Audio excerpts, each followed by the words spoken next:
So this event is one of many events that the Academy of Ideas have been organising since we went into the pandemic-related lockdowns.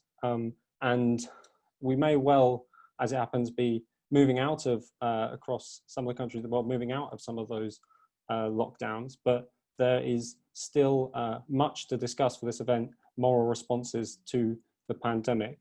In the first instance, obviously, there are still many moral and ethical discussions that are going on related to the pandemic and judgments that have to be made about how to weigh up different values of safety or how to get the economy started. And also, as at least has begun in the UK and certainly in other countries across Europe, is a conversation beginning to emerge about looking back and having a sort of inquiry in public opinion about how countries responded and different countries responded to the pandemic and what was successful and what maybe was slightly less successful. And indeed, what has for a while been posed as a question of science or of following the scientific advice.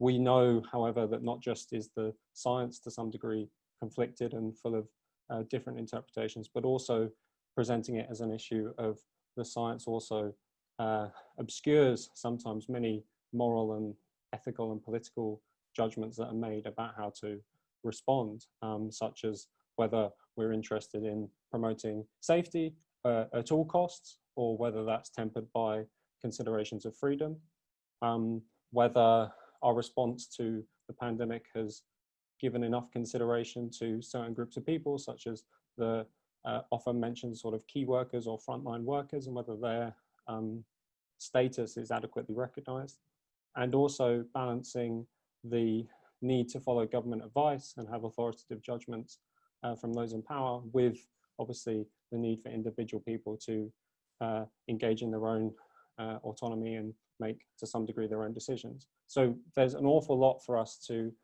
unpack in this event. And before I introduce the speakers, I should note that at the Academy of Ideas, we very much take seriously the need to have public debate on this wide variety of issues. And as important as those issues are, they sadly, they are free to view, but they don't come free for us to put on. So we are always, throughout this period, we haven't furloughed ourselves. We've kept working and kept trying to carry on the public discussion despite the circumstances that we're in. And so we're asking if people support what we're doing. If you've been enjoying the events that we put on, please do support us by going to academyofideas.org.uk/donate. And my colleague Alistair has just put that in the chat right now. So if you appreciate what we're doing, please do help us out. Now, obviously, on to our speakers. To get to grips with some of these moral and ethical dilemmas that we're facing, we really couldn't have put together a better panel to discuss it, and I'm glad to bring these two leading intellectuals, leading European intellectuals into conversations. I'll introduce them in the order that they're going to speak. So speaking first will be Frank Furedi. He's a sociologist and social commentator. He's been writing for several decades now about how Western societies find it difficult to engage with risk and uncertainty, and has published on a wide variety of controversies from health and parenting to new technology. He's a regular commentator on the radio and television, both in the UK and indeed across the world.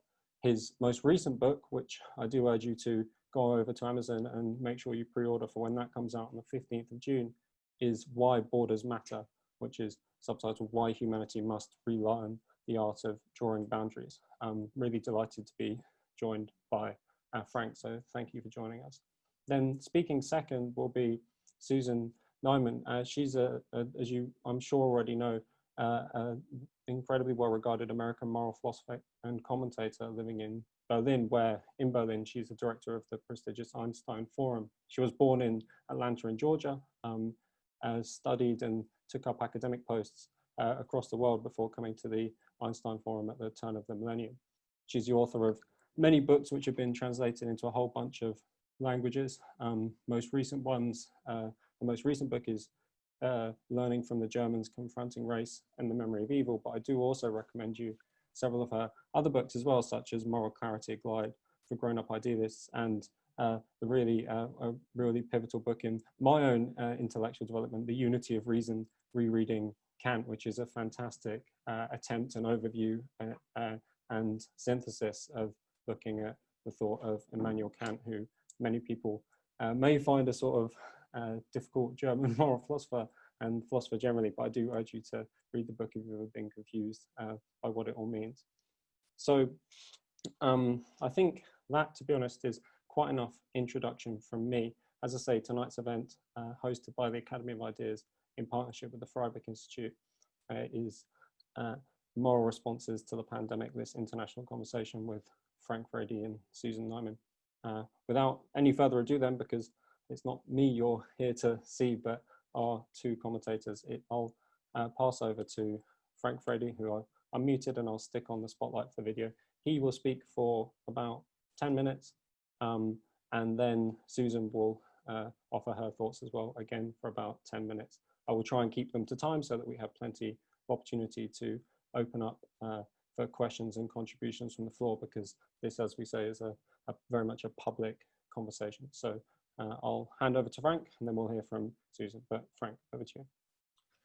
Thank you very much, and thanks for inviting me for this potentially very interesting discussion. When I was thinking about the moral response to the pandemic, one of the things that really struck me is that there's a danger of trivializing the meaning of the moral and of morality, mainly because since we're living in the middle of an extraordinary situation, almost every decision or choice that people make seems to be endowed with the word, it's a moral choice. So very messy trade-offs that are being made every day in hospitals and by health providers throughout the world are all of a sudden seen as constituting an ethical or a moral dilemma. Whereas in fact, what we're talking about are really elements of life that have been around for 50 or 60 years, which is really about the rationing of health services. It's really about triage in some situations. It's really about using common sense in specific kind of contexts. And I think sometimes there's a danger of endowing decisions which are essentially very practical and very pragmatic with the word ethical or with moral. So I'm not going to go into that except to perhaps suggest that, as far as I'm concerned, the very idea of a trade-off, which has been very important in the current discussion, I find is very alien to my thinking. Because in the real world, the tension of everyday life between, for example, taking seriously your health or your safety or your life, whilst at the same time being concerned about the future of social and economic life. It's not a trade-off. They're indissolubly linked. And in many respects, life itself is not something that is merely a health issue. It's not something that's to do with the quality of medical care. It's not something to do with the health service. Life itself is much broader than that and encompasses our intimate existence, our social life, our friendship, our autonomy, as well as very importantly, the world of work. Because in many respects, it's through our work that we often find that we express what we are about and we give meaning to our experience. Over the years, I've done quite a lot of research and study on disasters and on the way we experience catastrophes. It's been one of the topics that I've been writing about for about 20 years.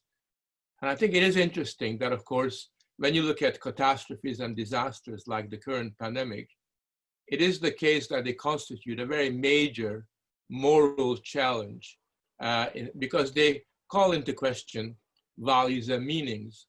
And in fact, if you want to define what a catastrophe and what a disaster is, it's very often not just simply to do with the physical threats, the physical dangers that human beings experience. Very often a catastrophe, a real catastrophe, raises a very important philosophical and moral question, which is, what does it mean? What's the meaning of this unexpected earthquake? What is the meaning of this flood that seems to encompass all aspects of our life? And throughout human history, people struggle to give meaning, to find some kind of a way of giving a moral connotation to disasters. And that is why in English language, they were historically defined as acts of God, that somehow what was going on had to do with God's or divine retribution. It was a signal that was communicated by God. It often conveyed the meaning that it was a payback for some kind of sin or transgression that human beings kind of committed.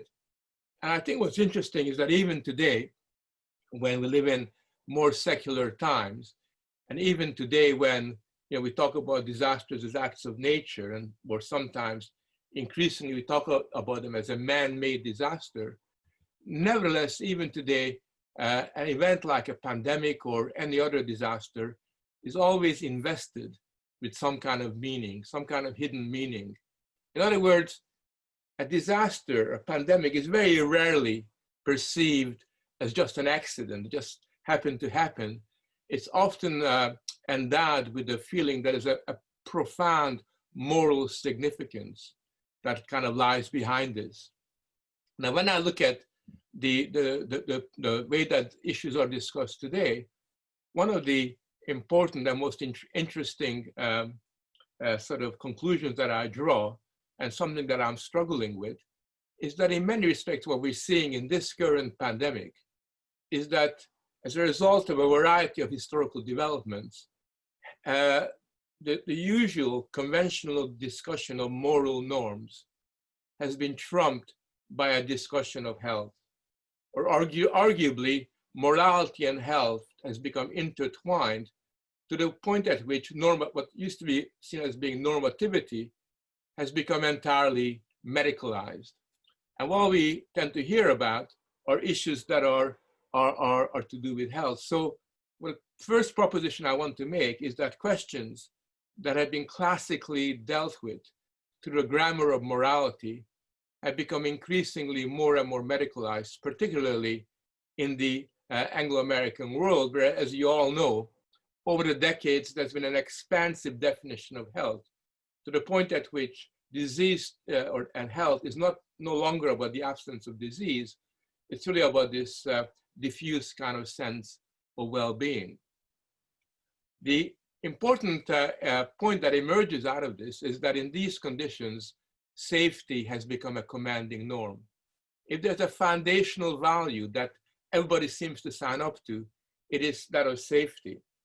It's important to realize that safety, in the way that we're discussing it today, is very, very different than the way that philosophy, and for that matter, theology, has engaged with this in the past. For example, Aristotle understood that harms could not be abolished, and argued that moral virtues, particularly courage, could serve as a medium for coming to terms with our fears about our security and about safety. And so from an Aristotelian perspective, the aspiration of safety was very much a question of necessity rather than as an idealized virtue.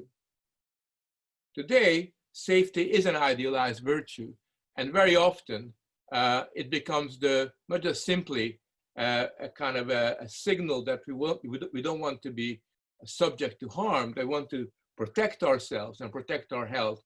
It is as if safety has become this expansive norm that intrudes into all dimensions of our life. And in the English language, we talk about safe sex, safe schools, safe spaces, safe everything. It is something that almost literally overwhelms us in terms of the way that we see the world today. Now, it seems to me that once safety has become an idealized virtue, then morality itself, and we see this in this pandemic, acquires a very different meaning. You see, morality in its normative sense refers to a code of conduct or a web of meaning that is broadly acceptable to society. And it seems to me that this web of meaning is relatively weak at the moment. And it was very weak to begin with, even before the catastrophe. And that's why we find that in responding to the catastrophe, the way we're responding to it is quite unique. The history shows that every time there's a catastrophe, societies tend to come together. Whenever there's a disaster, you see great manifestations of solidarity, or what used to be called the Blitz spirit in England occurring. The same thing happened when Hamburg was bombed in Germany. The same thing happened when Hiroshima was bombed. Whenever there's a big catastrophe, society comes together as if they are one and seek to aid and assist one another. In this pandemic, what's very interesting is that in many, many places, although you have solidarity at the local level, although people come together and help their neighbors and help one another, by and large, there's a conspicuous sense of polarization that has kicked in many, many parts of the world. You see that particularly in the United States, but you see that in Britain as well. You see a situation where whether or not you wear a mask becomes a moral statement rather than a pragmatic one in the way that it is seen.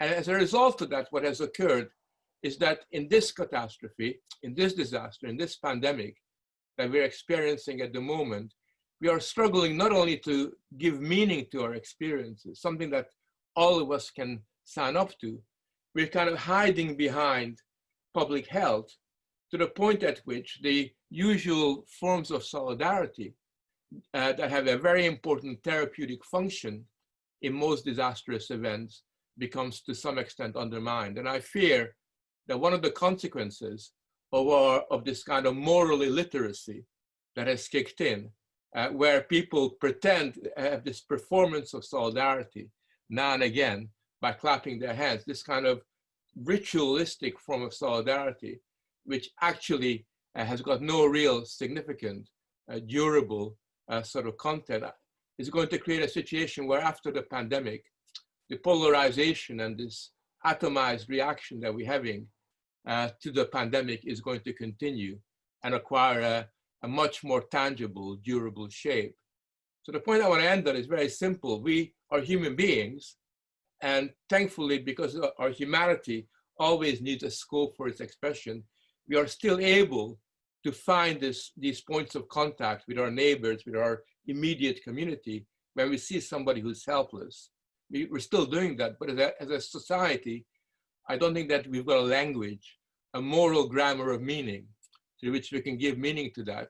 And I think that will have a fairly regressive, fragmentary sort of expression in the months ahead. And it seems to me that as grown-up, mature adults, we have an obligation to confront this question and struggle and find ways and means of getting away from this medicalized form of morality to another one that could give a much more clearer meaning to solidarity and human experience. Thank you. Very much, Frank.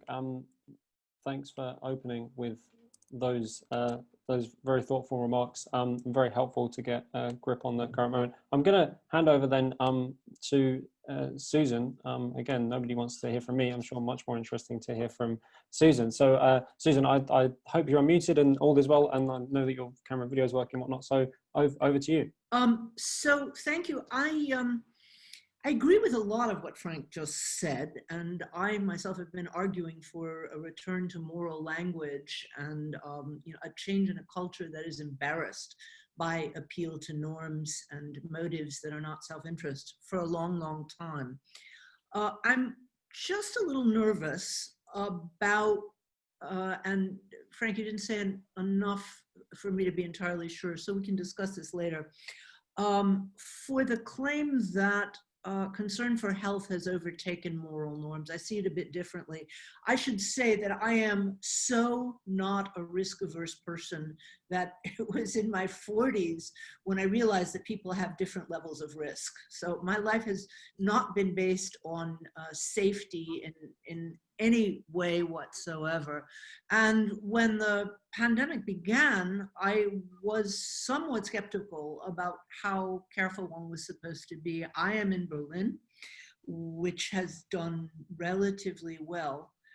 But when an old friend of mine went into emergency care, where he has been intubated, God forbid, for 2 months. I mean, the question is what will happen to him when he comes out. I took it rather differently. This is somebody who's a little bit older than I am, but he's one of the most alive and vital people I've ever met. in the 35 years we've known each other, I've never heard of his having a cold. So I think when we talk about the science being conflicted, the science is being science. That is, we have been confronted with a new disease that people know very little about, which is why a lot of the information keeps changing. And I am made nervous by the calls, to forget about health concerns and the calls that people say. I must say, most of the people who are demanding freedom and protesting against pandemic measures are people on the wrong side of any view that I can find politically acceptable. Most of them. I mean, I know there are exceptions, and from what I understand about Frank's work, Frank is an exception. But there are 2 points that I want to make, general philosophical points. I have also thought a lot about people's urge to find meaning in disaster. My book, Evil in Modern Thought, was all about that, and about the ways in which, until the Lisbon earthquake of 1755, evils were classified as natural or moral evils. And there was a very simple metric for giving meaning to natural evils, that is plagues and earthquakes and things like that.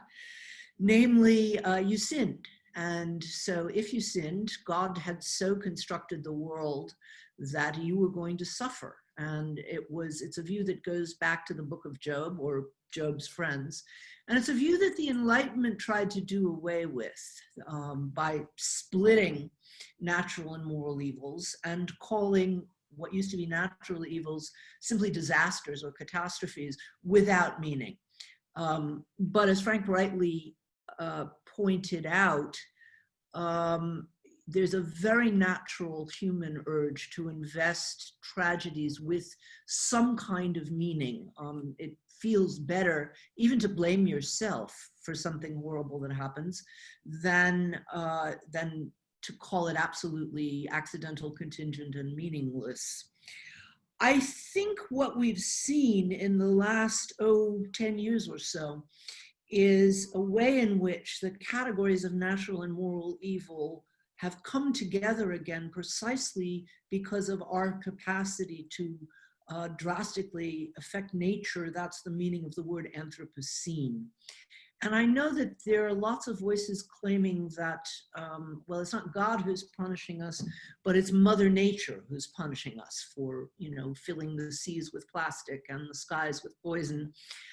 I think it's an understandable metaphor, but it's a wrong one. I think we need to think politically about climate change, as about everything else. And that is the main point that I'd like to make. When the pandemic first started, I was struck and rather amazed by the number of people who, like me, take on this role of being public intellectual, and immediately came with ideas or pieces or interviews or essays predicting what the pandemic was going to bring.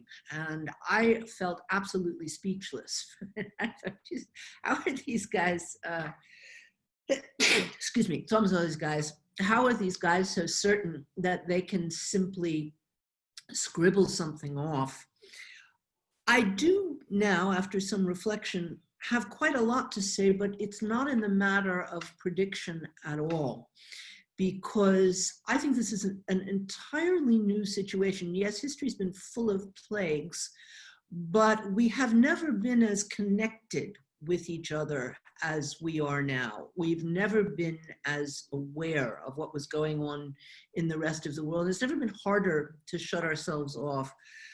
So for all kinds of reasons, what I would like to argue for is that we embrace the absolute uncertainty of this situation and think big about what our possibilities are for a post-corona world. And Frank spoke about the lack of solidarity on a large scale. Actually, the one thing I started doing practically when the pandemic began was to collect in a file what I called Good Corona News, is the name of the file, and coming up with really very extraordinary examples of solidarity. And it's not about people clapping. It's about people donating time, energy, money all over the world, changing of cultures. It just so happens that I have a younger colleague who's spent her life researching Thailand. She's this is just one of 150 examples I could give you. In Thailand, philanthropy is very much run by the temples, and it's very much dependent on being acknowledged by name for whatever gift you give. And for the first time ever, they've put up something called, I think they're called happy boxes, and where people can give anonymous donations of food and medical supplies, and other people can take them anonymously. And it's a completely different culture. Frank, you talked about atomism in the United States. The reason why there's atomism in the United States is that we have no functioning federal government. The only authorities that are functioning are the local authorities, and God bless them. Many of them have been working very hard to combat the disastrous message, lack of message, or malevolent message coming from the White House. But again, within the United States, but also everywhere I have been looking, there has been very much a new tone of solidarity. I know this is something that Frank wrote a bit about towards the end of his, I guess this is not your new book, your last new book, How Fear Works. And I very much liked your discussion of heroism and how we have turned away from a heroic culture. It's something that I've also written about and I'm writing about.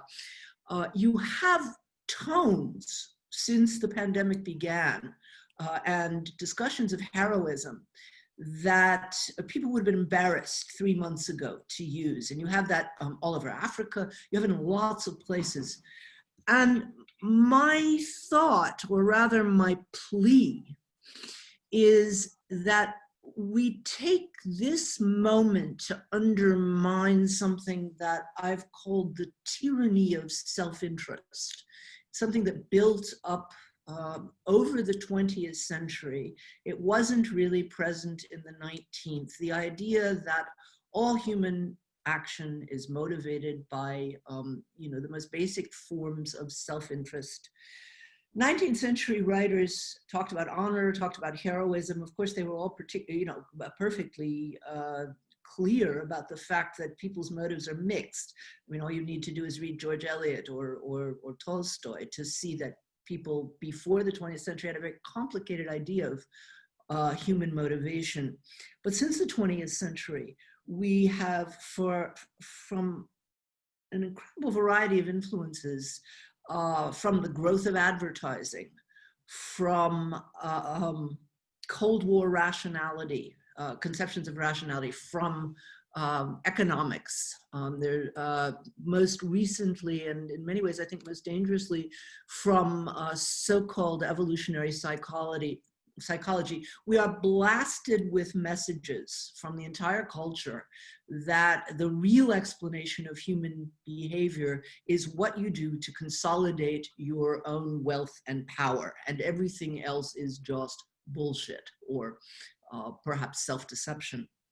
And I think what the coronavirus has shown is that this contrast between self-interest and interest in the common good collapses. The whole, and you see this, in a moment of, the whole idea of wearing masks. The masks, unless you have a very good one, don't protect you from getting the virus. But if everyone wears a mask, you protect each other. Listen, I don't like wearing masks. Nobody likes wearing masks. It's quite odd, trying to negotiate, encounters on the street or in the grocery store.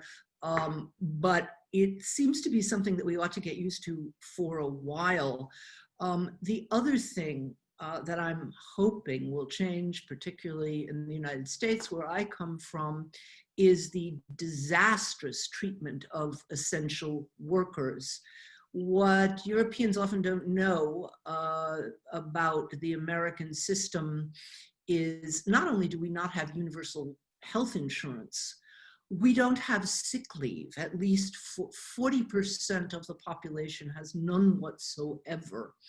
And even those who have something, it's usually limited to 5 days a year. So for 5 days a year, you are allowed to be sick without getting fired from your job. If you have a particularly generous employer and you've got, you know, God knows what, coronavirus or something else, you can, you know, he'll let you keep your job, but he certainly won't pay you. What this means is... And Susan, can I just ask you to end on this point, if that's all right, and wrap it up? Yeah. Yeah, just finishing. Sorry. What this means, of course, is that the people who are growing, packing, preparing, selling your food, taking out your trash, et cetera,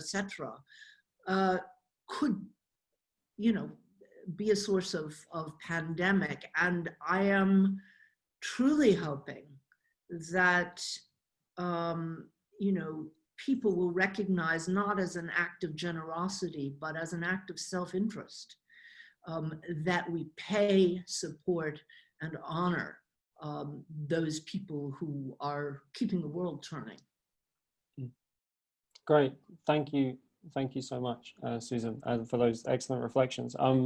In the spirit of Academy of Ideas events, I now very much want to come straight out to the audience. If you'd like to get involved, you'll see there are many people I can see already want to speak, but if you would like to, the best way to do that is to move your mouse down to the bottom of your screen where you'll see a little button that says participants. You should click on that, and then a little list of everyone that's here will appear, and there'll also be a button there that says raise hand, which will allow you to raise a virtual blue hand, and your name will shoot to the top of my screen, so I'll be able to take you in. I can see already, given that we're now several months into a pandemic lockdown that has meant everybody using Zoom, that everybody's familiar with this, which is great. So I do want to come out, but very quickly first, just because Susan provided me such an excellent opportunity in talking about the effects of psychology and of advertising in her opening remarks, I want to just draw your attention to an event that I, in my role at a charity called the BOI Charity, we're running a event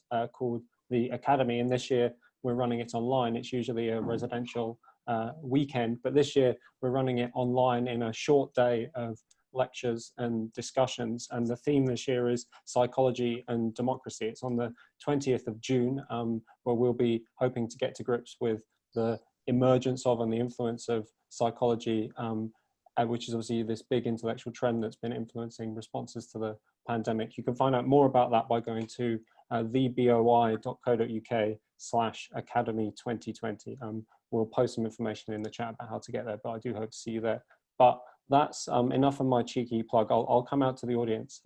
I'll ask everyone, we've noticed obviously in Zoom, and maybe people are eager to speak, that some people tend to maybe speak for longer than they would in a public meeting. So I will ask everybody just to keep things as brief as they can be, so that we can make sure we get everyone in. So I can already see so many people with their hands up. So the first person is Josephine Hussey. I'm going to unmute you and I'll put you on spotlight video so that we can see you. So Josephine, once you've unmuted yourself, over to you.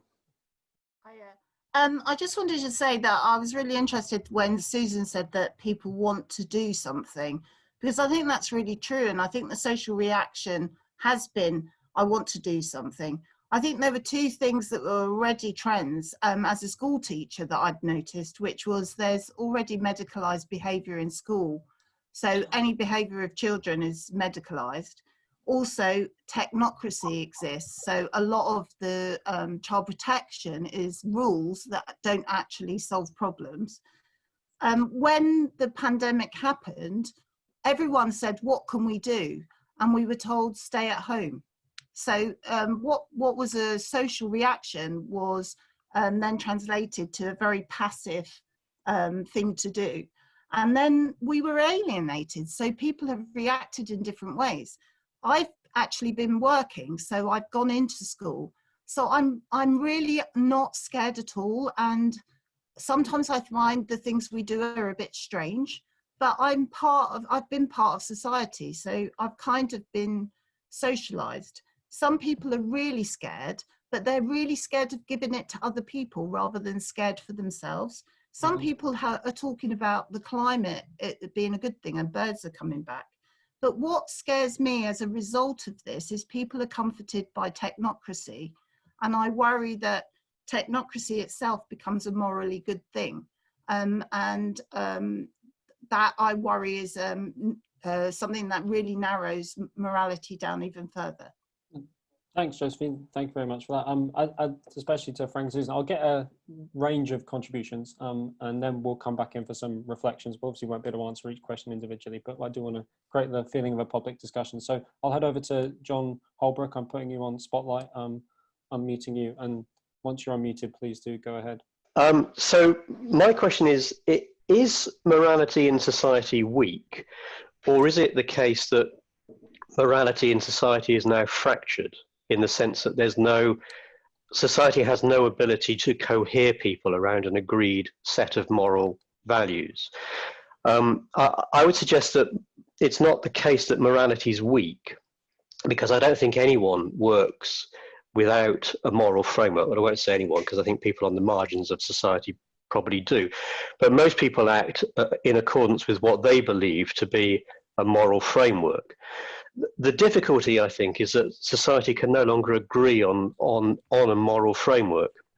In fact, it's quite clearly fracturing, and I would suggest it's fracturing between those who are focused very much on the individual, which means they are susceptible to fears about safety and their own personal security. So you've got people on that side of the scale.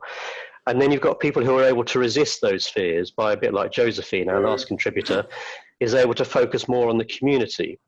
You know, the importance of seeing family, seeing friends, actually going to work, seeing the importance of the economy and keeping the economy and society going. But that's a major fracture that you see coming into play in so many different issues these days. And perhaps not just seeing where the culture war is taking us, which is the complete inability of society to be coherent. You know, we're no longer just disagreeing over political issues or economic issues, but now society is fundamentally disagreeing over the cement which is supposed to hold us together, namely the very existence of a moral framework. It's not that people don't have moral frameworks, it's just that they have different moral frameworks. Thank you. Thanks for that, John. I'll head over to Patrick Schumacher now. So I'll ask you to unmute and then over to you. I just want to pick up on this notion from Frank that moral issues are getting medicalized, and I agree with that, and it's not a great tendency. In particular, I'm worried about the proliferation of the use of mental health to make excuses and to also victimize people, or this kind of idea of victimhood through mental health, and everything becomes clouded in this medicalized way, and there's a lack of individual responsibility taking a stance. But at the same time, I want to say that health and safety is becoming more and more important in most people's life. I understand that it becomes a commanding norm, if you like, in every individual's life, and that is simply a function, in my view, of the much increased prosperity, at least of, let's say, this strata of the advanced societies, which are the opinion leaders, let's say, educated people with a lot of with an understanding and prospect of living into the 80s and 90s and understanding also history. So there would be a huge, let's say, attention would have to be paid on health and safety, but also includes, of course, diets and safe sex, perhaps, and many other aspects. And of course, that is the leading ideology. It hasn't arrived in the habits and ways of life of all strata, of course. But I would make a distinction between that and this idea of safe spaces. So one could subscribe to, like I do, to valuing health and safety in terms of physical health, but not being becoming kind of a victim of potential, let's say, discursive threats. And I reject safe spaces.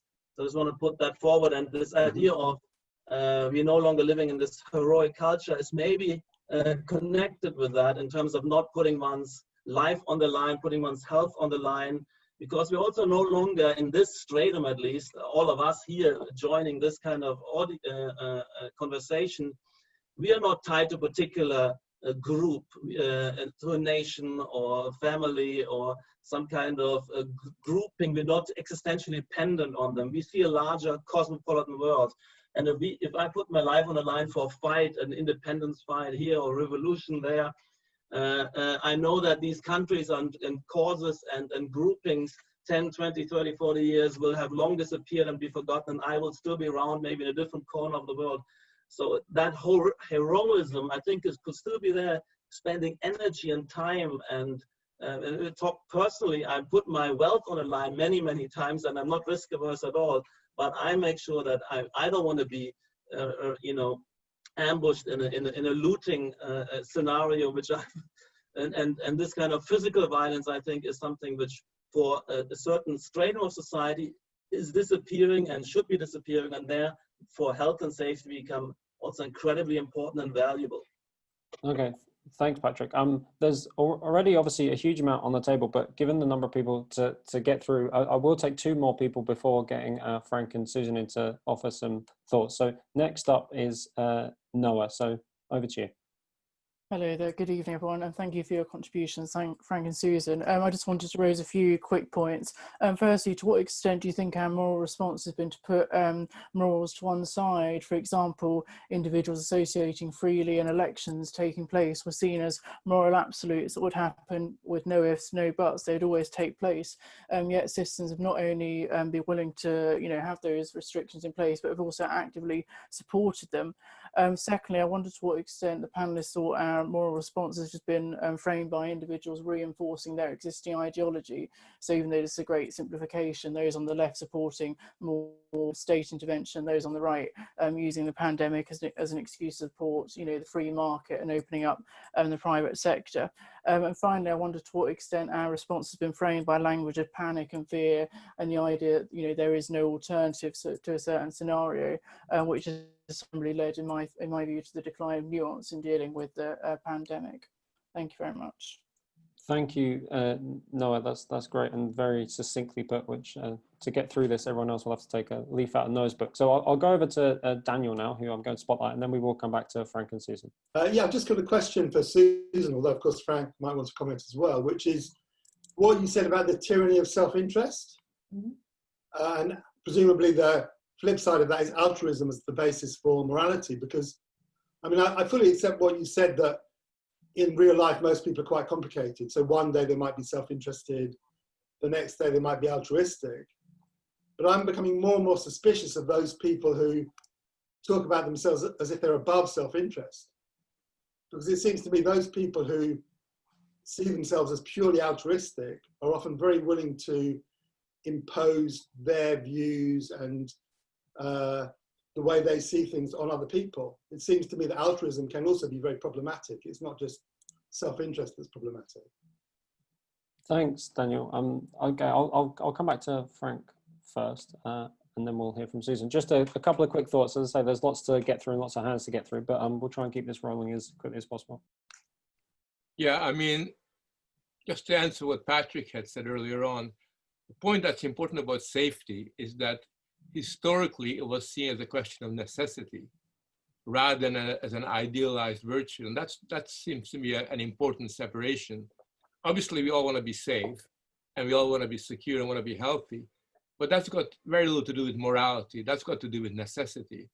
And what I'm worried about is that safety has moved from the realm of necessity into this kind of value, this unspoken value that we all embrace as having an importance of itself. And that, by the way, is also related to some of the earlier points I was making about the intersection between health and morality. I'll come back to in a second, but the important point about morality is it's not a question of it being weak or fractured. I think John is right in some of his statements. I think the real problem that we're confronted with is that society has been discouraged from thinking morally. That at the universities where I work, if you use the language of morality, you are automatically dismissed as an idiot, as somebody who cannot talk in the language of everyday life. And that's not an accident, because I think that what has happened is that over the decades, moral philosophy has been gradually displaced by other disciplines. I think there's some very interesting studies that have been carried out, which shows you just how that was done in a very systematic way, particularly in the United States, where the social sciences displaced the humanities. Nothing wrong with the social science, I'm a sociologist, but at the same time, philosophy particularly has got a very legitimate and very important role to play in this.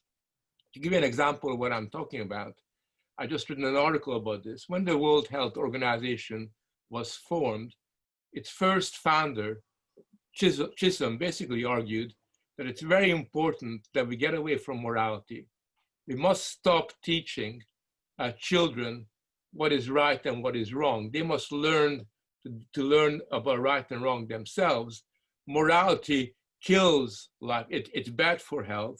We need to somehow move away from these kind of classical legacies of moral norms, the old Kantian ideas about personal autonomy. We need to get away from the Aristotelian ideas of human flourishing.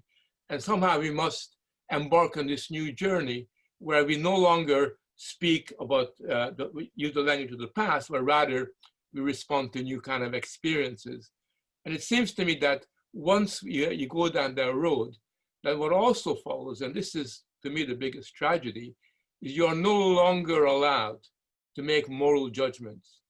That moral judgments are increasingly seen rather than as a desirable way of communicating with each other as grown-ups. Moral judgments are pathologized, which is why in the United States in particular, but also in Britain and many European countries, non-judgmentalism, not judging people, is seen as inherently virtuous.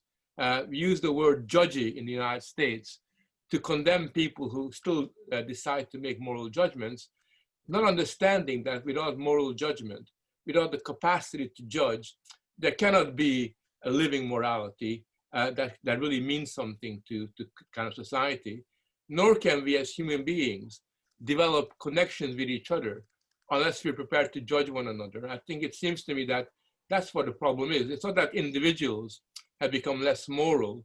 It's rather that we have become so estranged from the language of morality. We so much encourage people not to judge that when we're faced with the important choices thrown up in the pandemic, we kind of hide behind the experts. You know, nothing wrong with expertise, but experts are not moral philosophers. They're not moral gods. They are simply able to provide you with evidence and with facts, which still does not relieve us of the burden of making some very important judgments. Thanks. Frank, over to Susan. Well, what Frank said was just music to my ears. I go ballistic when people tell me, don't be judgmental. We need to make judgments. It's a fundamental act of thinking, and it's certainly a fundamental act of moral thinking. And I also thoroughly agree that people haven't become less moral, but they've become embarrassed to speak in moral terms. Somebody, I think it was Daniel, said, you know, people can behave horribly and claim to be behaving altruistically. Of course they can. We know that. And I'm not even saying that altruism is the basis of morality. I'm actually more of a Kantian. And I think the basis of morality is something like a sense of justice.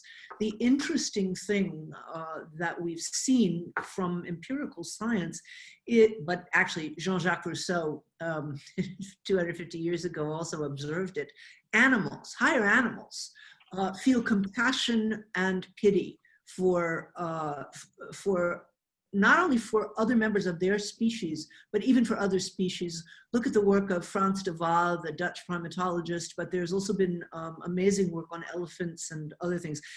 The point is a basic response of compassion and pity is really something that we all feel. The question is what we do with it. The other thing someone said at the beginning, I don't remember now whom, what we have more disagreement on moral questions. That has never been my experience when it comes to actual concrete examples. People spend lots and lots of time talking about, oh, there are no moral judgments, or, you know, it's impossible to find a universal standard. And, you know, we waste a lot of time about that. When we talk about particular cases, by and large, there are exceptions, of course. But by and large, people agree. Two more brief points about someone was talking about, you know, restricting certain moral ideas for the freedom of movement for other goals. Look, you know, there are priorities.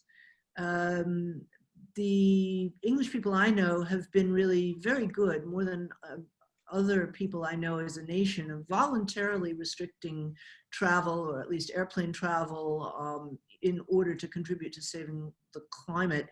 There are just times when we have to give stuff up for a greater good that, you know, otherwise we might have enjoyed. And that leads to the last point, that I think I worry about the safety of others. And many of the people I know who are being quite cautious, this was mentioned also before, are being cautious on behalf of other people. I think we need to remember that in the US, Black and brown people have been getting the virus at 3 times the rate of white people. And I think the statistics aren't quite that bad in the UK, but there's also an incidence. So if we care about the essential workers, if we care about people who are less privileged than we are, we need to think about their safety too. Thank you very much, Susan. Right, so in the course of that, there's a huge number of people who emerged who want to speak, which is great, because that's what having a public conversation is all about. I'll start with Richard Ings, but I will make a plea to everyone on to sort of take in the needs of the community here, as it were, and try and limit yourselves a little bit, if you can, to some pithy remarks so that we can indeed get everyone in. But over to Richard, I'll put you on spotlight. Thanks. Yeah, great. At the risk of ruffling feathers, that statement just there, we have to give up things for the greater good. And after what Frank said, I think we may once have been non-judgy and non-morally believing we're better than other people. But I think that's back, baby. I really do think that we're in a new age of a new moralism, and the kind of whole relativism of the past is old news. That wasn't actually the question that I was going to ask, because what I'm really intrigued by is the stuff to do with health. And I'm thinking about health as a public virtue and how far that seems to go back, and what while it feels instinctively that things are different nowadays, at the same time, public health campaigns in America during Prohibition, during Nazi Germany, anti-smoking campaigns of the 70s, AIDS campaigns of the 80s, it feels like all those chickens are coming home to roost now, and that the idea of public health, public morality, not just private health and private health concerns, this is the basis for a new form of morality. And I just want to say anecdotally that I heard that there were Islamists online laughing at us at the fact that we're all wearing masks now, when we were complaining about people wearing veils. Isn't the mask our secular veil? That's my question. Thanks very much. I'll move swiftly over to Kerry. Thank you very much, Susan and Frank, for excellent introductions. Quick questions. It relates to things that a couple of people have raised.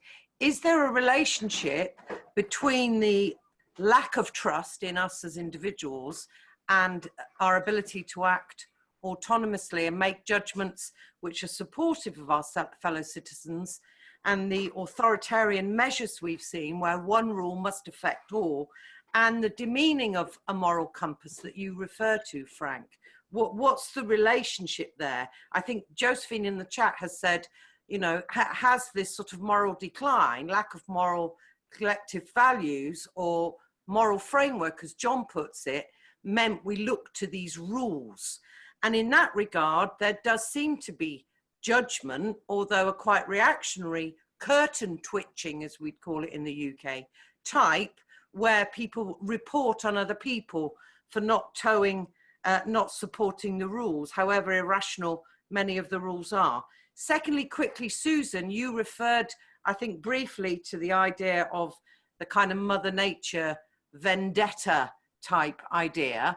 And I just wondered how far you think other conspiracy theories are able to emerge in this particular sort of anti-moral or medicalized climate, and the idea obviously of things being better because of lockdown for us all, you know, fewer cars, blah, blah, blah.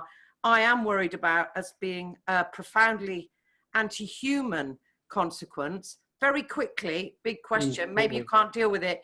Is there anything from what you're discussing now that helps us understand the riots in the States in terms of what seems to be the resurrection of collective guilt, all white people are guilty, and victim culture? And lastly, is the connotation essential worker, which I don't find that positive, at all positive? Okay, thanks, Gary. I'm going to move swiftly over to Kevin. Thanks very much for your contributions. I'll just have, first on what Kerry just said about ethics. I have looked at the beginnings of this sort of new wave of ethics coming in the 70s, and I think there's a big difference then. That's when it seems to be welded up to medicine in a big way. It's around 1970. You can almost date it pretty precisely. My question is the coronavirus actually changing our moral landscape? Because in issues that I look at, for instance, in assisted dying, it completely stopped assisted dying in the Netherlands, and just simply by focusing attention on life, and all of these very necessary euthanasia clinics just suddenly folded. And I wonder whether that has, I'm not sure how that's going to pan out, but it seems to be also doing so in other areas. So for instance, in the interest, like vaccination, I would say most people would have been against compulsory vaccination. I'm not sure I still am. If there's medical imperatives, it might change the way we look at individualism. Thanks, Kevin. I'm going to go over to Nancy. Somebody in the chat rightly pointing out we are going to have to try and speed up these contributions if we're going to get everyone in. So over to you, Nancy. I think the problem that we have is that to a greater or lesser extent, every generation that has been raised since the 70s has a slightly different view of what it means to be human than anything that has gone before. I don't have better words for this, but I think the old way of looking at being human and humanity was as being something, deeply understanding yourself as being part of something bigger than yourself, and meaning was derived through the obligation to that bigger entity. And I think what's happened is that we now have a much more self-centered, therapeutic understanding of what it means to be human, which limits everything. Because even if you understand right and wrong, it's always relative to the individual person, the individual self. And I think that is why health has become so important, is because you're really limiting people's horizons to one life, to oneself, to one's relationships with other people in a much more direct and kind of personal way. And I think that can it possible? Can I ask you if we just leave it there, Nancy? Just because yes, I'm happy to leave it there. Okay, thank you so much. Okay, over to Alka. I've got a question. I'd like to probe both Frank and Susan a bit more on what I picked out as their sort of suggestions for a way forward. And really, Susan, so when you were talking about the anthropocene, you pointed out that it was understandable but insufficient and that we needed something political. And Frank, you seem to be posing the need for a new moral grammar and language.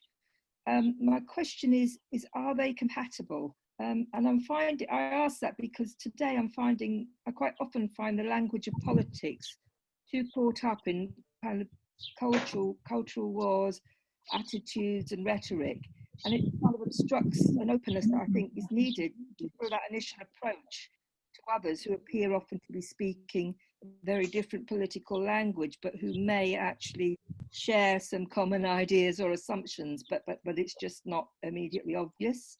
And secondly, very quickly, is it possible to leave it with just one, Alka? Is that all right? We'll come back if we do have time. Thanks. There's so many people to get in. What I will do, I want to get in this event, obviously hosted in partnership with Freiblickinstitut in Germany. So I do want to artificially push Sabina, who of the Freiblickinstitut, to the top of the list. Sabina, I'll put you on spotlight. Do you want to? What was your question? Uniqueness, because Frank mentioned that our response to this crisis is unique, so the phenomenon obviously isn't unique, and Susan picked up on that and kind of mentioned it was the interconnectedness of our world, and I can't get to grips with that quite so well, because is it really just the interconnectedness in terms of globalism, the global economy, or is there another perhaps more idealistic interconnectedness that we pretty much all followed the path of Wuhan, which wasn't exactly, the most democratic example, not exactly a liberal, enlightened example. And that's something I'm just trying to get to grips with. Is there perhaps, are we missing somebody taking the lead in an enlightened, liberal way? Maybe linking back to the question of the authoritarian responses. What would you say to that? Great, thanks, Sabina. Good to draw attention to the international dimension of that, given this is obviously an international conversation, so thank you. Okay, I'm going to get Jenny Cunningham, and then I'm going to come back for what will have to be very quick remarks from our panel. But Jenny, over to you. I just wanted to raise the question of science and medicine during this whole pandemic. There seems to be a real paradox in relation to the sort of authority of science and medicine during the pandemic, because if you look over, on the one hand, over the last 2 or 3 decades, there's been marked skepticism about scientific and medical knowledge, or their ability, in fact, to solve problems. You only have to think of the hostility to nuclear power, or genetic manipulation, even ironically to immunizations.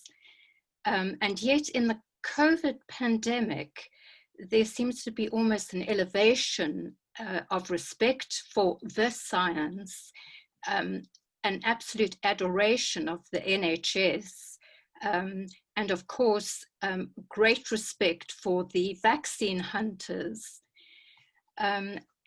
And there just seems to be a bit of a paradox there, although I think we have to remind ourselves that science is very welcome when it justifies a lockdown. And also it, of course, is very welcome when it reinforces this apocalyptic climate change scenarios.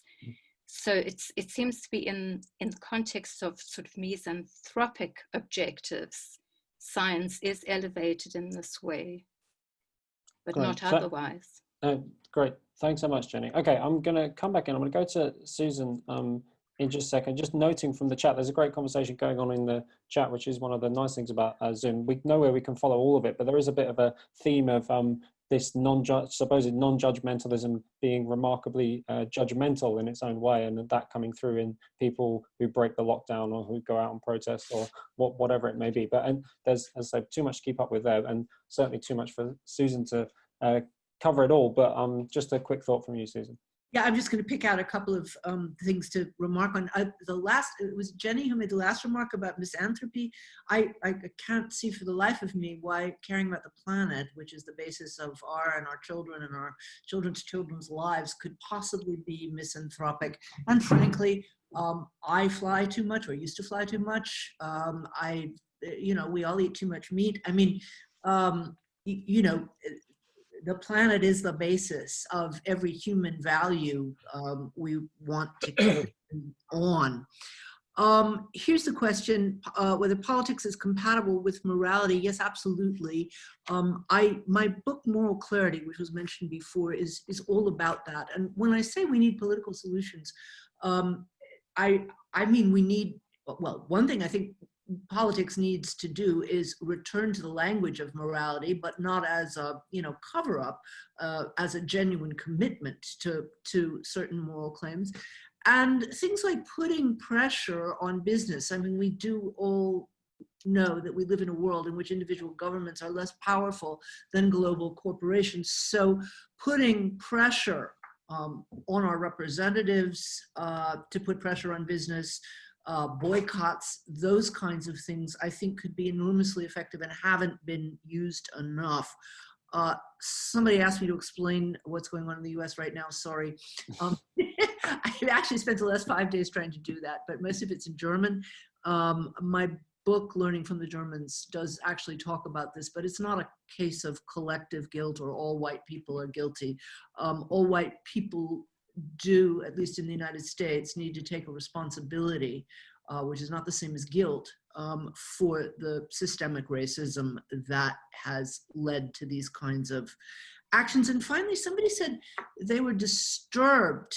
They didn't like the connotation of the distinction between essential worker and non-essential worker. Gosh, I mean, I have no way of knowing how, what the 161 participants here do for a living, but I bet there are not too many grocery cashiers or Amazon carriers among you. It's interesting. I live in Berlin, so Germany managed to come up with a word which was convoluted and bureaucratic and doesn't sound so harsh as essential worker, relevant to the system. It's one of these obfuscatory words. It was terribly disturbing to my ego to realize that nothing would change in the world if I stayed home for months. But the world would not continue to go on if cashiers, deliverers, et cetera, didn't go out to work. Yeah, it's a blow to those of us who have professions that allow us to work from home, are less essential than others. But I actually think that's a blow we need to take on the chin and acknowledge it and do something about the disparity between the pay and the status, safety of essential and non-essential workers. Thanks, Susan. Over to Frank again for a quick thought. Unfortunately, my Zoom doesn't work properly, so I cannot see the chat. I can see you. On the question of the paradox that Jenny raised about science, I would make the point that the skepticism towards science that's very profound, and the reliance on it are all founded on the same phenomenon, which is, if you look at the skepticism of science, it's often fueled by a very powerful anti-enlightenment sense that, we are too arrogant, we're trying to be Prometheus, we're too arrogant in terms of what we've done with technology, and therefore science needs to be restrained. We need to be much more modest. We don't know as much as we think we do, and it's a kind of almost a kind of fundamental questioning about the value of knowledge itself. And very often you hear people, particularly in the Green Movement, almost saying that science creates as much problems as it solves, that knowledge itself, in a sense, and the promotion and the pursuit of knowledge is a mixed blessing. So you have on the one hand that skepticism, which has been very powerful in the way that science has evolved in the last 20 or 30 years.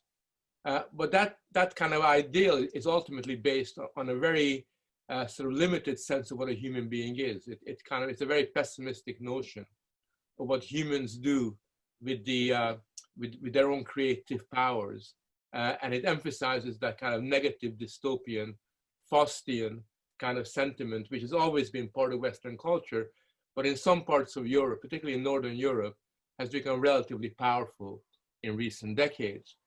But the same kind of powerlessness that leads to skepticism about science is also the same kind of powerlessness that makes people ever so reliant on science, to the point at which they talk about the science as if there is such a thing. Because the science assumes that it's like a religion where there's a religious knowledge that we must embrace, rather than the fact that science is about debating, about arguing, it's about having different points of view, it's about testing out the evidence. But both the reliance on the science, both by politicians and individuals, and the skepticism are founded upon a notion of personhood, which has kicked in over the last 30 or 40 years, which basically regards the human being as not really as trustworthy as they ought to be, which is why I like Sweden. One of the things I like about Sweden is that for all its sins, it's a relatively high trust society. It's a kind of a place where people trust each other a lot more than they do in many other parts of Europe. And because it's a high trust society, and because you know that people will do the right thing, or at least you assume that they will do the right thing, you could have a strategy being adopted towards the pandemic, which outwardly seems senseless, outwardly seems kind of callous. Look how horrible they are to all the old people that are dying, but is a genuine attempt to find some kind of a way of dealing with a threat to our health that's going to be here for a very, very long time to come. An attempt to learn to accommodate to that. And the one thing that I've learned from my study of disasters is that the best solutions to disasters, to catastrophes, are always local. It's always people in the local areas who stand up and are the ones to be counted. We've seen research in Texas, in Kansas, where when a disaster occurs, the sheriff or the mayor becomes so scared that they run home to look after their family and they give up on their official positions. But there are other people who step up, and these are the natural community leaders who organically emerge in the face of adversity.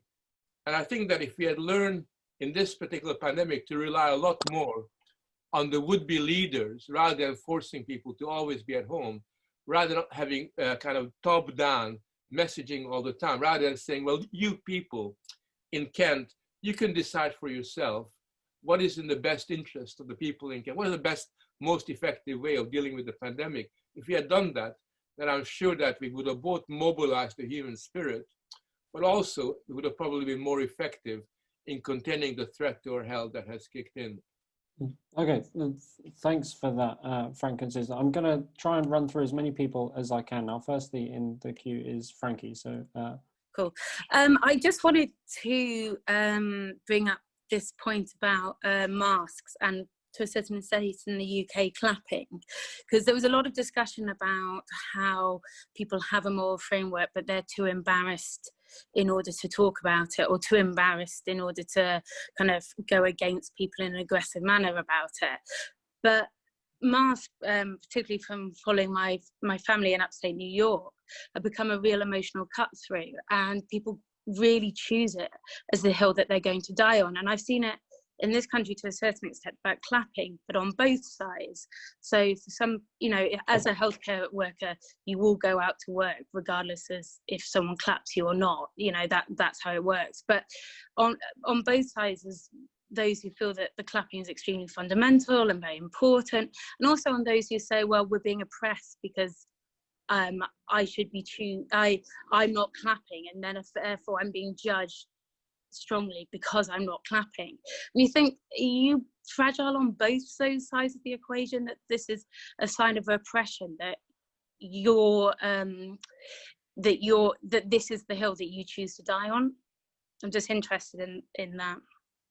Thanks, Frankie. Over to Cronin. I had a question about the culture war. I don't share Susan's optimism or apparent optimism about the way in which the coronavirus will change morality. In fact, if anything, just in relation to the question of clapping, the whole "you clap for me now"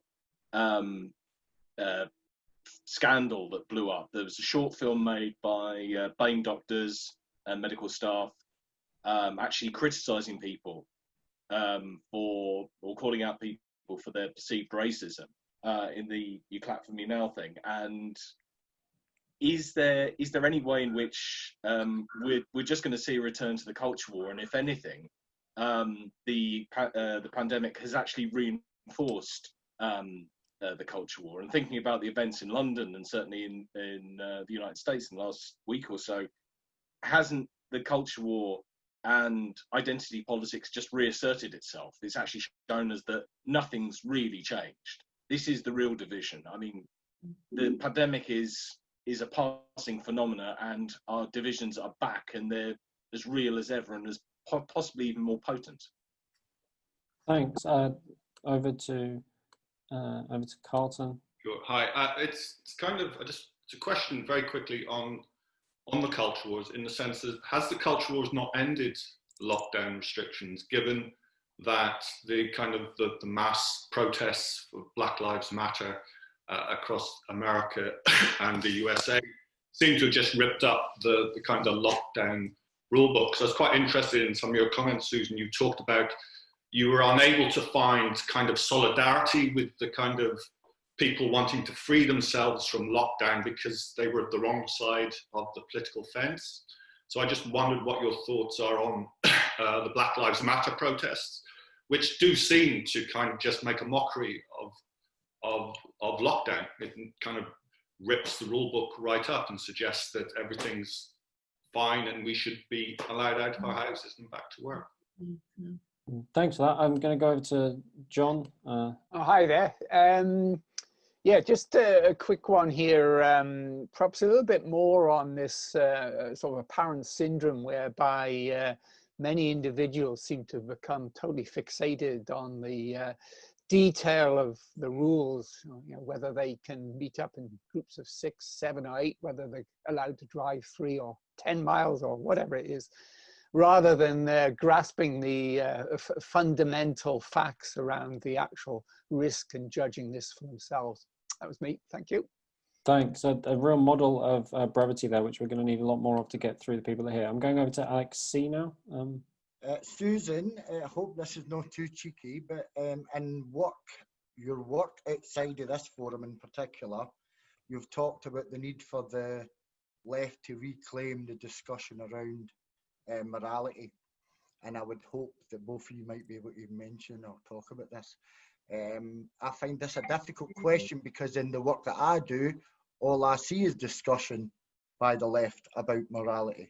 So well, is this just culture, design, in particular ethical design? And I wonder, is it a simple matter of making a distinction between morality pose versus morality as you're discussing it? Great, thanks. I'm going to go over to Boris now. I think yes, we should ask what is morality. For me, as a psychologist, psychology studies morality always in dilemmatic situations, in situations in which there is no good decision, but every decision is bad. Every decision. And if this is the real situation in which we live. If I save life of one individual, I lose time to save life for another individual. And if we want to learn something from this corona crisis, this is a moral lesson from my point of view. That we should have both sides, we should recognize both sides. A very simple example, a very small example. Many companies which make masks, they also make nets to protect from malaria. So the more masks they make, the less nets. So it is already calculated how many people will die on malaria this year, just because companies that should make nets for them, they make masks. everything we choose. Okay, we need masks. I don't ask this question. How useful are masks? But if we need masks, we should recognize we save something. We save maybe human lives with masks. We lose human lives with on the other side of the same problem. Thank you very much, Boris. Thanks for that. Okay, I'm going to. Excuse me. The opposite position is what is traditional in Christianity. What is called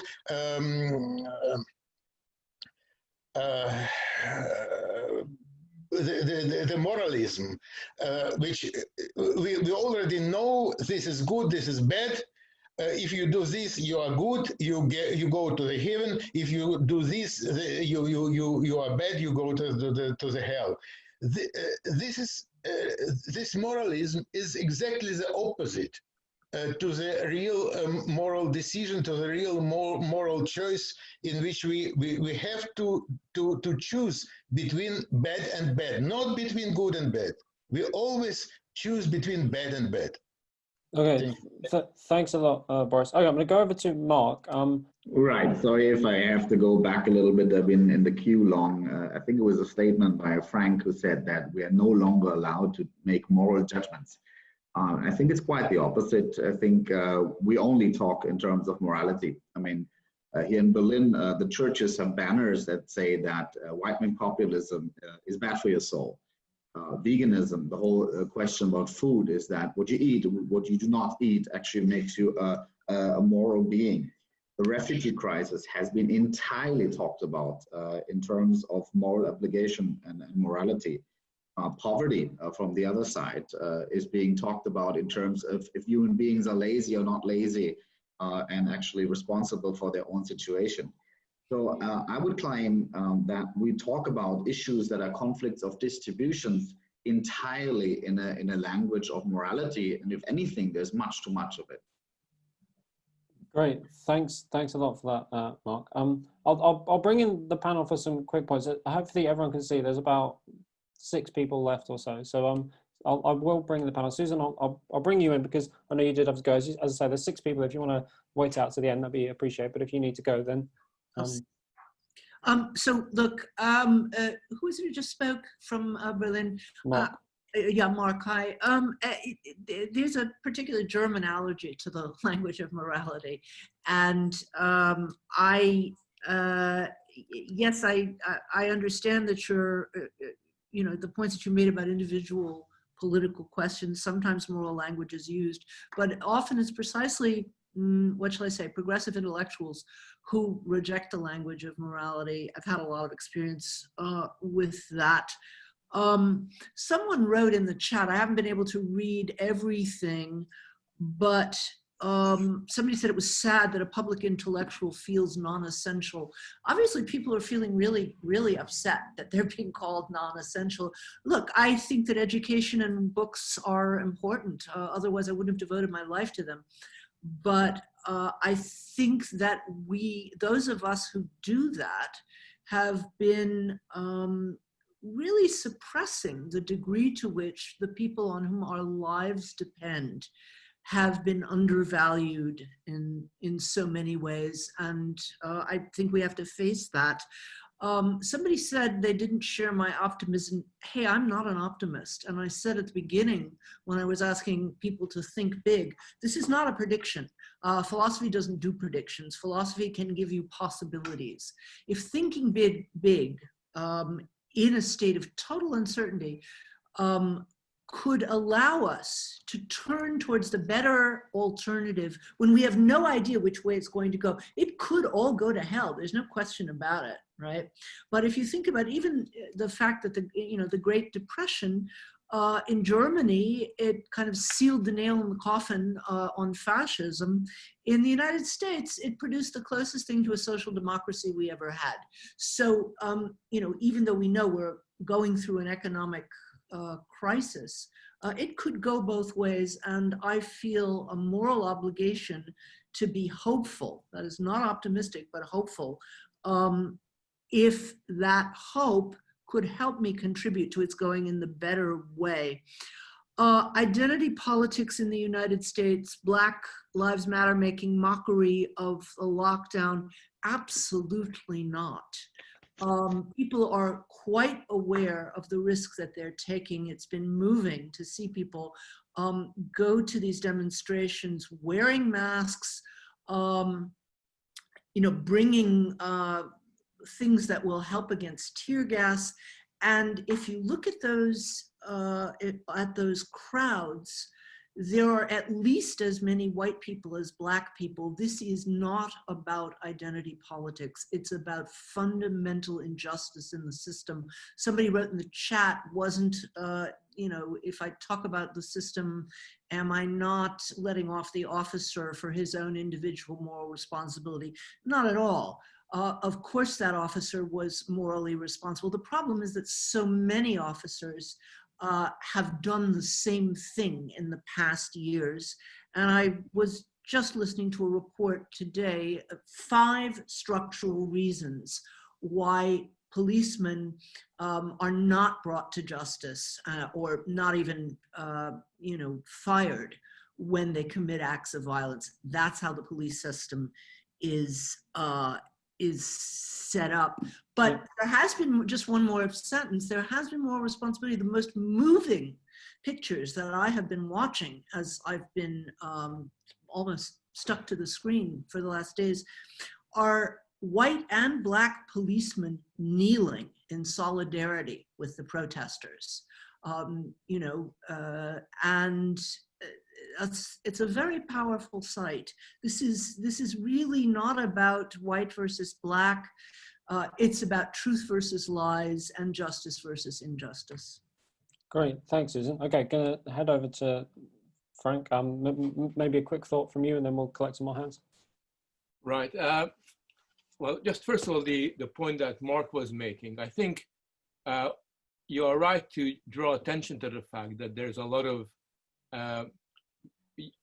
use of a moral vocabulary to talk about relatively mundane, banal phenomenon. But this is not really about moral judgments being made, nor is it about using the grammar of morality. This is what I call moralizing. I think what you're describing are examples of moralizing. And moralizing basically in the 21st century means that you take relatively trivial issues or really trivial phenomenon, and you endow them with moral meaning. I think veganism that you mentioned is a very, very good example, where you basically take a piece of meat and you endow it with the quality of evilness. This is an evil kind of a food.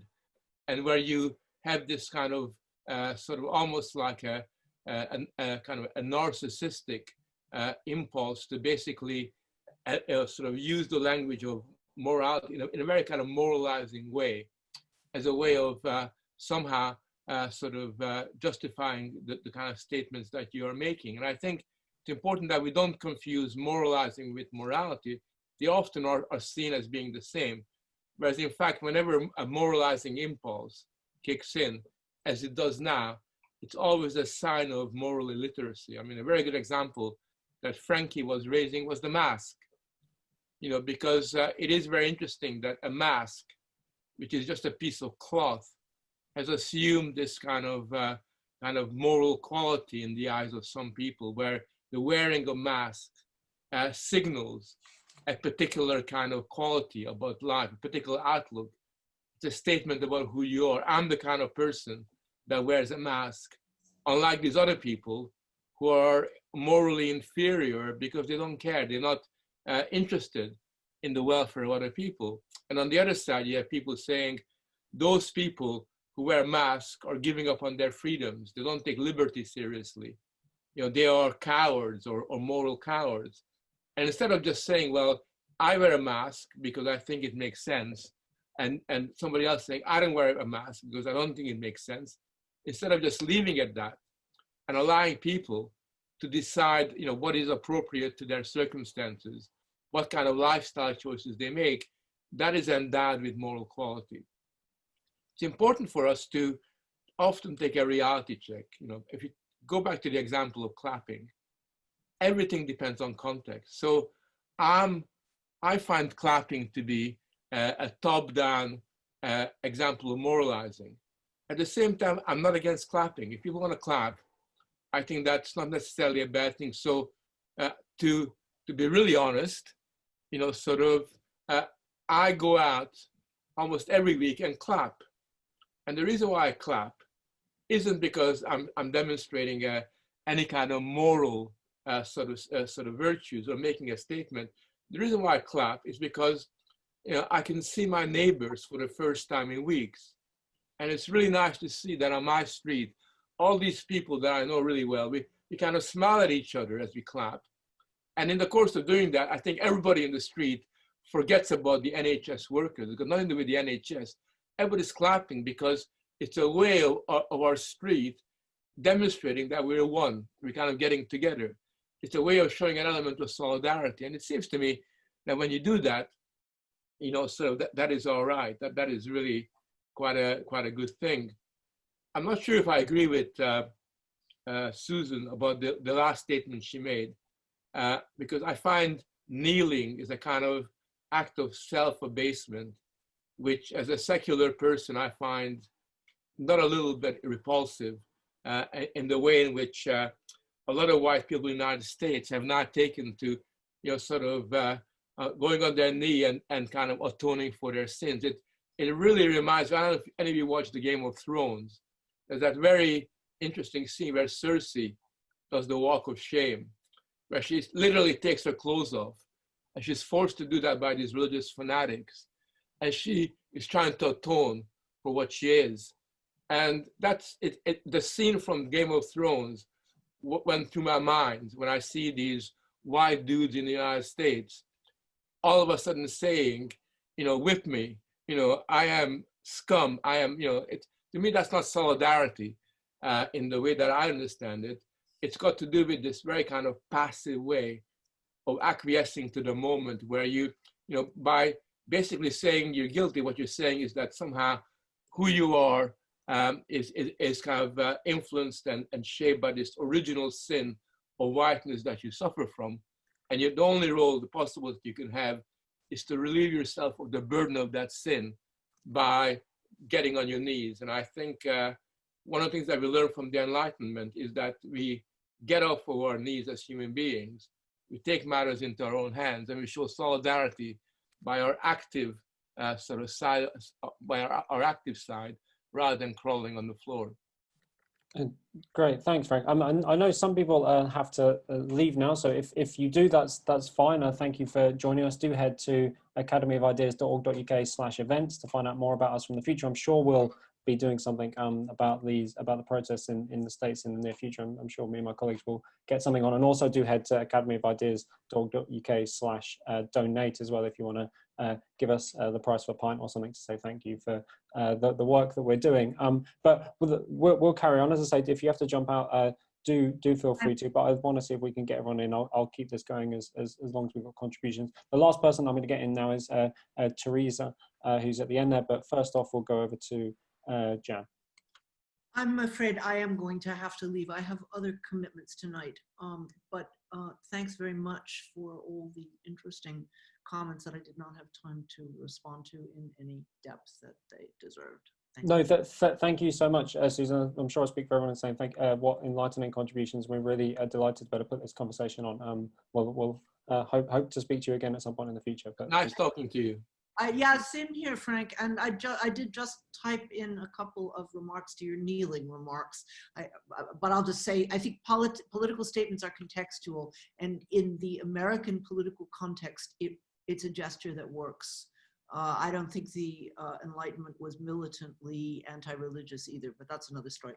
Good night. Thank you all. It's been an interesting conversation. Thank you very much, Susan. Okay, over to Jan. Okay. First, are there any aspects of this disaster where legitimate moral questions or issues can be developed? So given that we're talking about life, death, freedom, fairness, solidarity, surely those are the very things around which you would I want to develop a moral vocabulary or some kind of moral thinking. So surely this moment is not one where we try to distance ourselves from moralizing, but trying to clarify where moral questions might arise. And maybe that's where you're heading to with your question, with your point about morality. So then my other question to that is then, is the problem that we have an absence of moral content to politics, or that we have an absence of political content to politics? Thanks, Jan. Over to Johnny. Yeah, just very quickly, I agree with, I think it was Matt, who was talking about the fact that we do seem to have an awful lot of morality kicking around the place. Frank, you were saying there's a distinction between morality and moralizing. I'm not quite sure how you'd know how that distinction could be made. You talked an example of veganism, but if I list all the big major religions of the world, Judaism, Christianity, Hinduism, Muslims, they all put tokens against food that you can and cannot eat.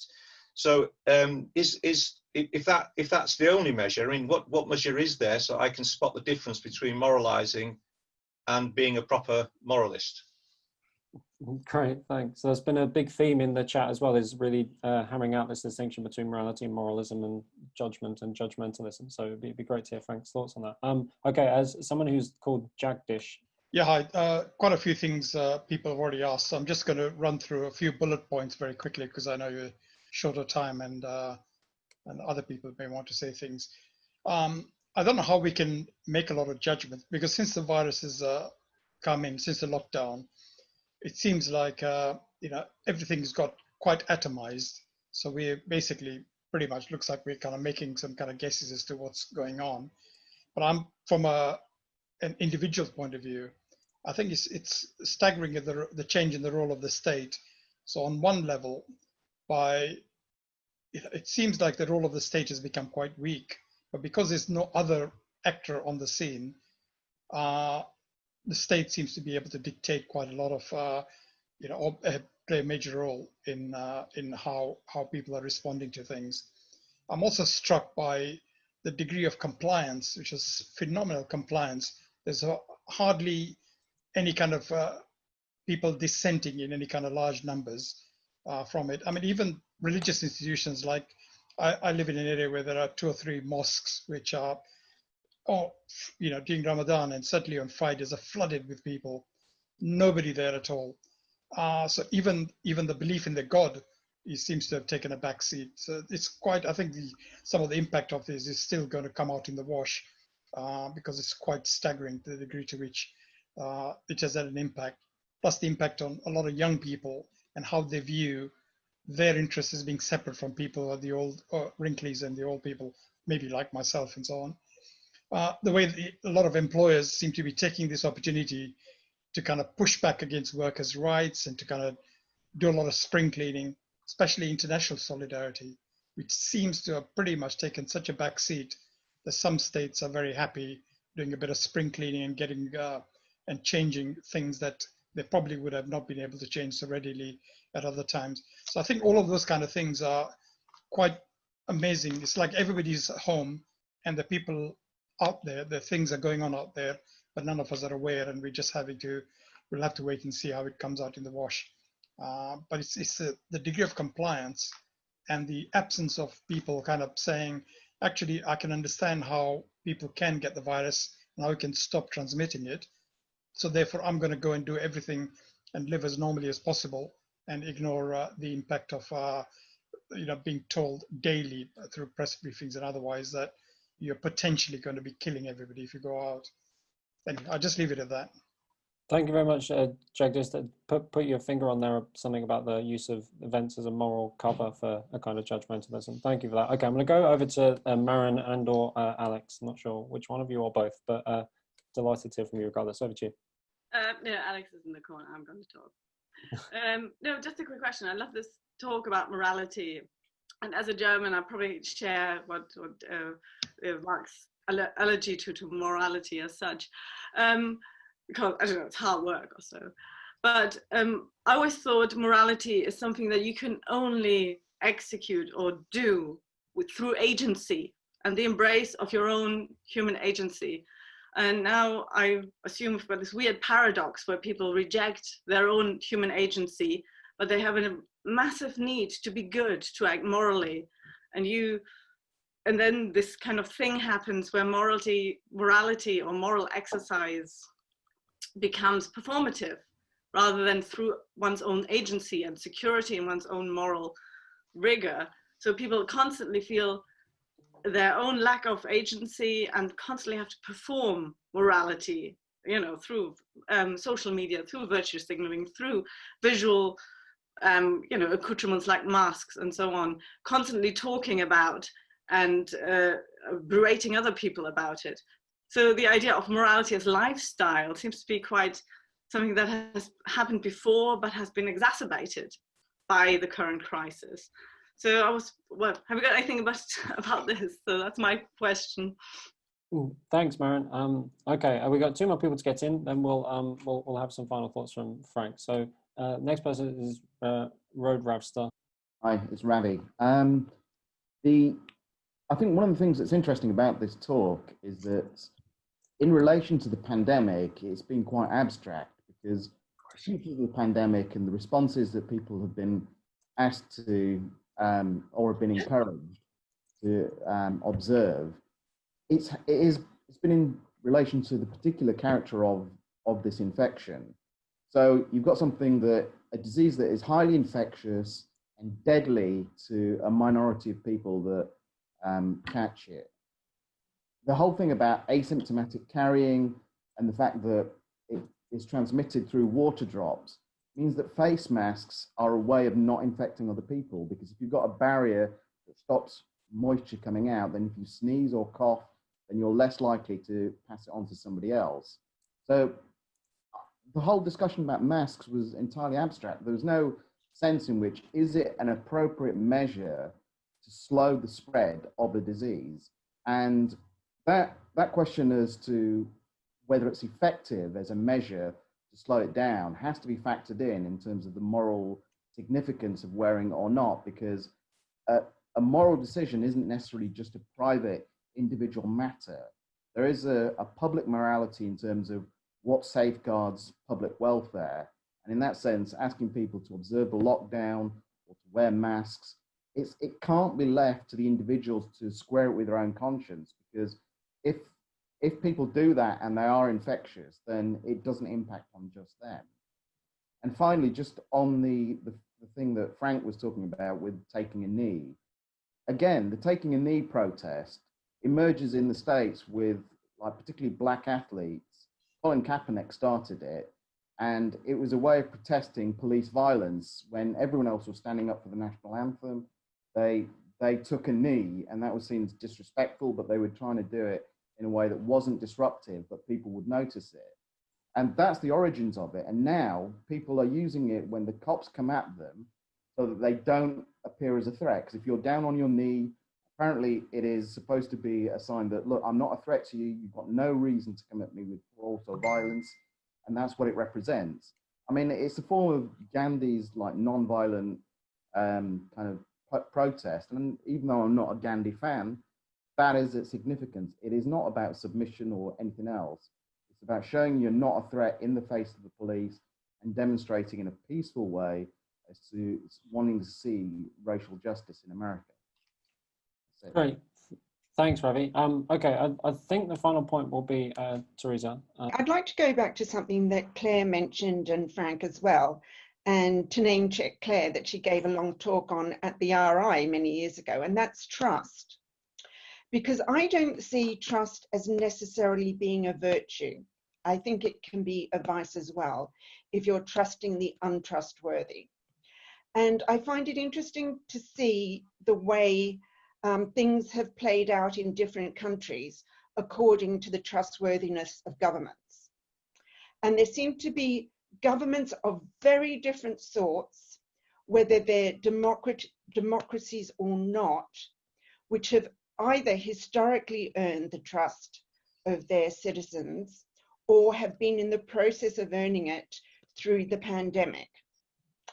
And I think this country has done particularly badly And I think we've overtaken Italy, we've just overtaken Spain with our rate of death as opposed to the absolute numbers. And I think rate of death is a better reflection that corresponds to the size of a population. We're only behind Belgium now, I think. And I think Belgium has been reporting much more honestly than we have. So I would like, some thoughts on the importance of earning trust. And by the way, you may know, Frank, that I think the reason that things have not played out worse in Sweden, given that they had looser lockdown measures, is that Sweden has apparently the highest rate of single occupancy households in the world. And also, I think the highest rate of people working from home before the pandemic. So this was an economy that was not so dependent on people being in particular workplaces. Having said which, there have been hideous things going on in Sweden in care homes, about which, absolutely hideous, immoral things, where people have been deprived of oxygen, which could have kept them alive, just because there was no doctor present to sign them off. And also, in the age of so much, peak equalities legislation and so on, it's been interesting to see how different groups have been marginalized and in some ways trivialized. So the elderly, even though the majority of deaths have been in people over 65, it is only for people over 90 that you actually have a life expectation as low as 18 months. So according to what The Economist and similar publications have calculated, the average loss of life is apparently about 11 years. And for some people, it's obviously been decades. It's been interesting to see how the disabled have been marginalized and have been living in dread. And there have been some very distressing interviews I've seen with doctors who have been in this country, who've not been allowed to give ventilation to people they wanted to give ventilation to because they didn't tick the right boxes. And just one more point, it's been interesting to see, again, in the age of equality legislation, that the identity group or the ethnic group that seem to have suffered the highest number of deaths in this country are Jews. And it doesn't seem to be mentioned. Thanks, Teresa. Okay, there's a huge amount going on, not least about some of these debates that are emerging about the science and what works and what doesn't. And I think for the purposes of tonight, we might have to box off some of the discussion about the what's going on in the United States and the protests that are slowly going around the world as well, and maybe try and sum up on some of these issues of judgmentalism and judgment and morality and moralism. But even that would be too much in some short moments. But hopefully, Frank, you can just reflect on the discussion for the last couple of minutes. Yeah, I mean, I think you need to be a bit more balanced. And certainly, I take a different view than Teresa on a lot of the points, which I cannot go into. I mean, a lot of Jews have died principally because of the Hasidic community's reluctance to give up on their rituals, which I have no problems with. That's a decision they made. But sadly and tragically, many of them paid a price for it. I know that in Israel, similarly, the same phenomenon happened where the Haredi community was disproportionately hit by the pandemic compared to secular Jews. So I think there's a slightly different way of looking at it, but I haven't got time to go into that. I would just make the point that my trust, I don't mean trust in government. I mean trust in one another. I think that's what it's ultimately about. It's being able to sort of be open to your neighbors, the people you work with, and your community. On the point that Rabbi made about on being on your knee, I think there's a different context, because I think it's one thing to be on your knee when it originated as a form of protest, and we can have a discussion about its right and wrong.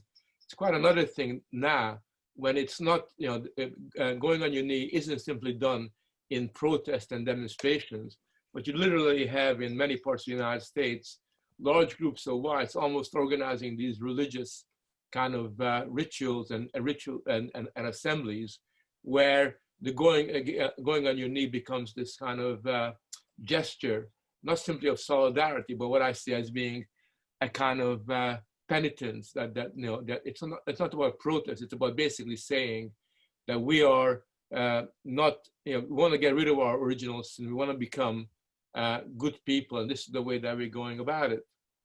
The question that Jan raised about morality and politics is something that's very, very difficult to answer, because the two are so intertwined. And I think one of the things that we learn, for example, from the writings of Hannah Arendt, is that when politics is emptied of meaning, so is morality. I mean, the two go hand in hand.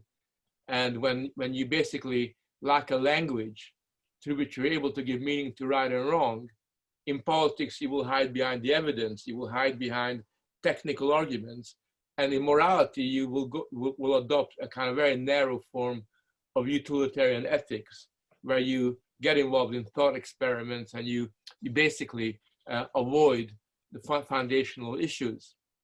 The best way of understanding the distinction between morality and moralism is that when we're talking about morality in the normative sense, we're talking about a code of conduct or a web of meaning, which is broadly acceptable to society, which is the foundation on which judgments are made.